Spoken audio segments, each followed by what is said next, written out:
Mary and Joseph were religious. They were practicing Jews. They went to the synagogue when the Sabbath began for services. They were taught the Scripture.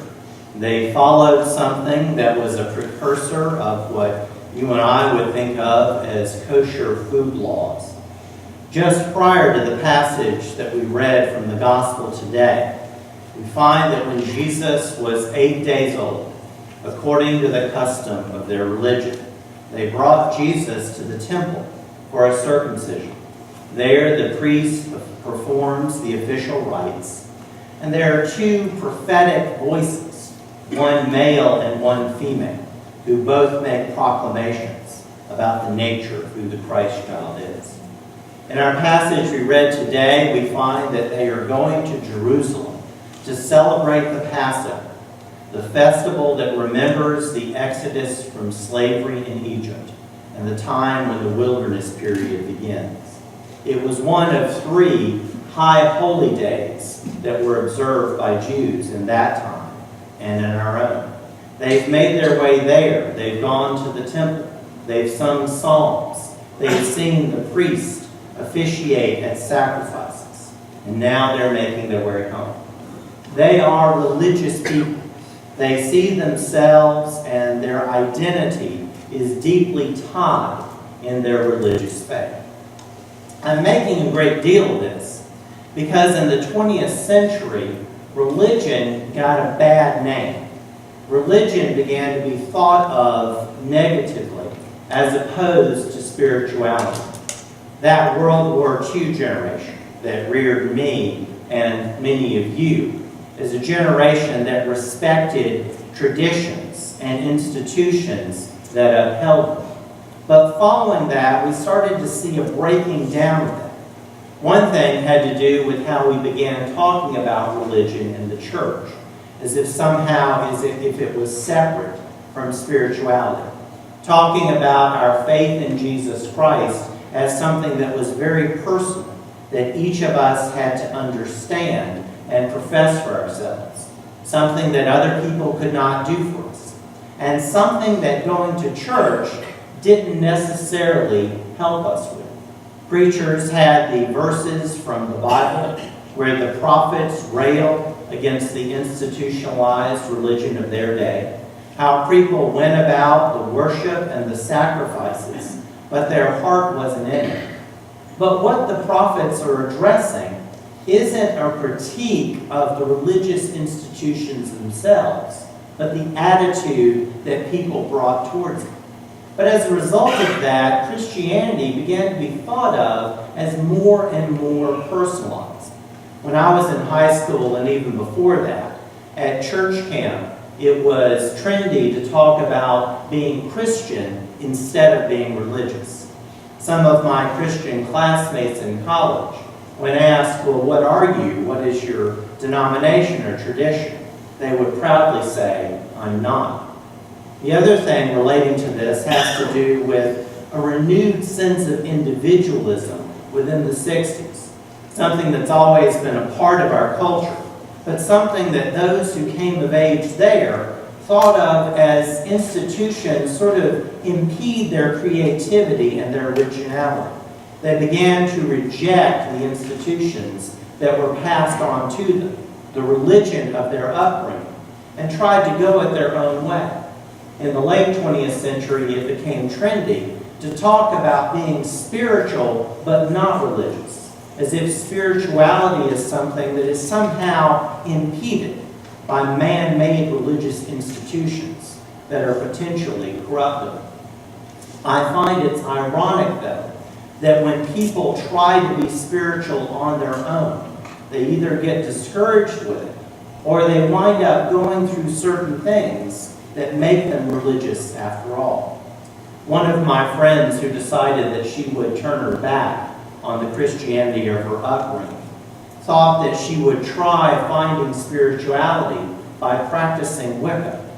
It's something that, as you know, is an earth-based religion. And in this sense, she bought 2 books and read a little bit about it. And she went about it in somewhat of a tongue-in-cheek way. But she read that this involves certain rituals that you do, either on your own or with other people, involving candles. And so she bought half a dozen white candles. And according to one of the books, you're supposed to do certain rituals to purify these candles before you use them in rituals, invoking certain things or making certain requests.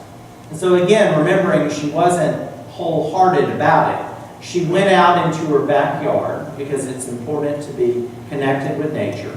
She had all 6 candles in her hand, lit, and she recited something she remembered from one of the books, and then she just started making up stuff and wandering around her backyard. When out of the corner of her eye, she realized that her neighbor was looking at her. And so embarrassed, she just said, "Oh, hi neighbor," blew the candles out and ran back inside. When people try to be spiritual on their own, oftentimes, like my friend, they just become discouraged with it and wander away. Or in some cases, they get deeper into it. They read certain texts. They search out other people who know about a particular belief system. And before you know it, they're meeting regularly with other people. They're observing certain rituals. They're practicing something they find out is very ancient, and they become religious. Maybe returning to their own faith of their upbringing with a renewed sense of vigor, or maybe becoming deeply embroiled in some other faith tradition altogether. Tomorrow night at 6 o'clock at the Unity Church here in Roanoke, they're going to be doing a practice that involves a walking of the labyrinth that's there on their property. A labyrinth, for those of you who don't know, is similar to a maze. But a maze is a puzzle. There's one way in, and there's a different way out. And there are different ways to get through the maze. There are dead ends, and the puzzle is to find the correct way to get from one end to another. A labyrinth, on the other hand, is sort of shaped like the outline of a scallop shell. There's just one path which winds its way through the labyrinth to the center. You follow that path in, and you follow that path out. There is no way to get lost. It's something that's deeply embedded in the Christian tradition, going back to the Crusades, at a time where traveling to the Holy Land was dangerous for people. Labyrinths became ways of conducting a spiritual pilgrimage, of going deep into oneself, combining it with prayers and scripture readings as people walk into the labyrinth and then back out again. Some people will observe practices, and I think they're planning to do something similar to this tomorrow night, of taking a pebble and holding the pebble tightly in your fist, walking into the labyrinth to the center with the pebble, leaving the pebble there, and then walking back out again. The pebble that we clench onto heavily in our fist represents some burden that we have been carrying with us. Maybe it's the burden of failing health, or it's the burden of a harmful or abusive relationship, or it's some sinful habit that we can't seem to shake off, something that we are familiar with, and something that God understands even better than we do. The practice is to clench it and to remind ourselves how much time and energy we spend focusing on that. And when you get to the very center of the labyrinth, open your hand. Feel how good it feels to have your hand open, and leave the pebble there, symbolizing that whatever that burden is we've been carrying with us is something that we are relinquishing to God before departing again out of the labyrinth. You consider this analogy, that labyrinth is like religion, a system of tradition, of rituals, of singing, of prayers, of sacred texts that surrounds us. It gives us boundaries. It keeps us from wandering astray or getting lost. The other people who are walking that labyrinth with us, that's the congregation of the faithful, our brothers and sisters in the faith. who share that journey with us. And each of us is that person walking with that pebble, that thing that we hold on to. Other people walking with us don't know about it unless we've shared with them. And God knows more about it than we do ourselves. That's our individual journey. And that's the journey that we take when we are a part of a faith, when we're a part of a religion. It is one that is deeply personal and deeply private, but also one that is practiced within the community of faith and the traditions that that faith community has associated with us. None of us is meant to be a spiritual maverick, wandering around out there trying to find enlightenment. Spirituality is intended.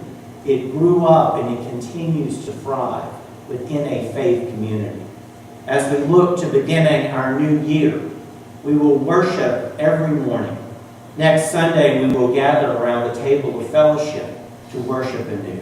Each Sunday, Sunday school classes will meet. Prayer concerns will be shared. People will assist one another in their spiritual journeys. The Bible will be studied. On the first Monday of February, we'll begin another evening Bible study as well. We'll also have outreach opportunities to forget about ourselves and share our love and our talent with those in need. We will have many opportunities as a community of faith and as a religious people to practice our spirituality. I am very glad that you and I do not have to be spiritual mavericks. God has given us each other. When Mary and Joseph finally make it back to the temple and they encounter Jesus, Mary is understandably upset, saying, "Your father and I," referring to Joseph, "have been searching for you," suggesting that they've been all around the city looking for him. And Jesus' response is amazing. It's one of those responses that reminds us in a gospel text that we're not reading about just any conversation between a 12-year-old boy and his mother. But this represents the first time in Luke's gospel that Jesus speaks at all. And he professes who he is, not in connection with just Mary and Joseph, but with God and with all of humanity. Another way of interpreting what Jesus is saying to Mary and Joseph, this devout and religious couple, is, where else did you expect to find him but in the very seat and central focus of your religion? It is when we practice the religion, the rituals of the Christian faith, and we do so in community, that we find Christ. And when we find Christ, we find who we were truly meant to be. This church is God's gift for God's people, and we are in ministry all year round. Amen.